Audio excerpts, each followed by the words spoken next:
অবাধ্য ভবন নির্মাণকারীদের আইন মানাতে এবার ভিন্ন পথে হাঁটছে রাজধানী উন্নয়ন কর্তৃপক্ষ রাজুক। নকশা অনুযায়ী বাড়ি বানানো না হলে বন্ধ করে দেয়া হচ্ছে বিদ্যুৎ ও পানি সংযোগ। ৭১ টেলিভিশনকে দেয়া সাক্ষাৎকারে এসব কথা জানিয়েছেন রাজুকের নতুন চেয়ারম্যান প্রকৌশলী রিয়াজুল ইসলাম। বেদখলে থাকা জমি উদ্ধার এবং দুর্নীতি বন্ধে কড়া ব্যবস্থা নেওয়া হচ্ছে বলেও তিনি জানান। রুহুল আমিনের রিপোর্ট।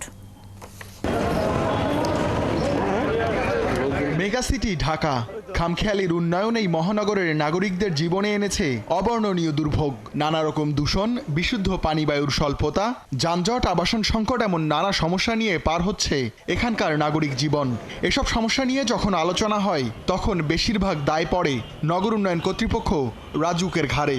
দুর্নীতি, দক্ষতার অভাব, উদাসীনতা, প্লটের ব্যবসা এমন নানা অভিযোগে বিদ্ধ হয় সংস্থাটি। সম্প্রতি রাজুক চেয়ারম্যানের দায়িত্ব নিয়েছেন বেসরকারি খাত থেকে আসা প্রকৌশলী রিয়াজুল ইসলাম। অন্তর্বর্তী সরকার আসার পর এই সংস্থার সদস্য পদে নিয়োগ পান তিনি। ৭১কে জানান ৩ কর্মপরিকল্পনার কথা, যার অন্যতম নকশা বহির্ভূত ভবন নির্মাণ বন্ধ করা। আর এজন্য সহযোগিতা নিচ্ছেন পানি বিদ্যুৎ সরবরাহকারী সংস্থাগুলোর। যেসব বিল্ডিংয়ের কাজ এখন চলতেছে রানিং, এই বিল্ডিংগুলোতে যে ব্যত্যয় আছে এই কাজগুলো আমরা বন্ধ করে দিচ্ছি। আর আগে হলো বিদ্যুৎ সংযোগ বিচ্ছিন্ন করা হয়তো, আবার তারা নিজেরা নিয়ে নিত। আমরা এখন বিদ্যুতের মিটারটা সিজ করতেছে আমরা রিলেটেড ডিপার্টমেন্ট, এবং ওয়াসারকেও আমরা বলতেছি তারাও পানি বন্ধ করে দেবে যাতে, এবং এটার রেজাল্ট আমরা পাচ্ছি। এবং তারা কিন্তু এখন আর ওই নিজে শুরু করে না, তারা এখন আমাদের কাছে দৌড় দিয়ে আসতেছে যে কি করা যায়। তো এটা হলো ব্যাপার যে আমরা এই ব্যত্যয়টাকে আমরা অ্যাকচুয়ালি একদম সিরিয়াসলি দেখতে চাচ্ছি। বিস্তর দুর্নীতির জন্য অভিযুক্ত প্রতিষ্ঠান রাজুকে এবার দুর্নীতি ও হয়রানির বিরুদ্ধে কঠোর হওয়ার কথাও জানান চেয়ারম্যান। দেখতে চান দৃশ্যমান উন্নতি। রাজুকের জমি থেকে দখলদারদেরও উচ্ছেদ করতে চান রিয়াজুল ইসলাম।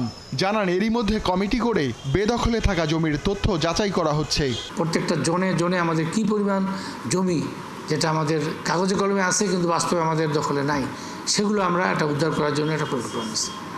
আর থার্ড হলো আমাদের যে ইন্টারনাল দুর্নীতি, আমাদের ইন্সপেক্টর, আমাদের নিচের লেভেলের কানুনগো, আমাদের এডি, এই লেভেলের যে লোকজনের সঙ্গে যদি আমরা কোনো দুর্নীতির প্রমাণ পাই, অলরেডি আমরা বেশ কয়েকজনকে আমরা সকোজ করতেছি, সাসপেন্ডও করতেছি।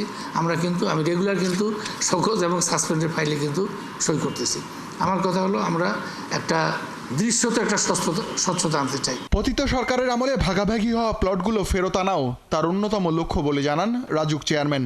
ডিটেইল এরিয়া প্ল্যান, ড্যাব বিতর্কেরও যৌক্তিক সমাধান দেখতে চান তিনি।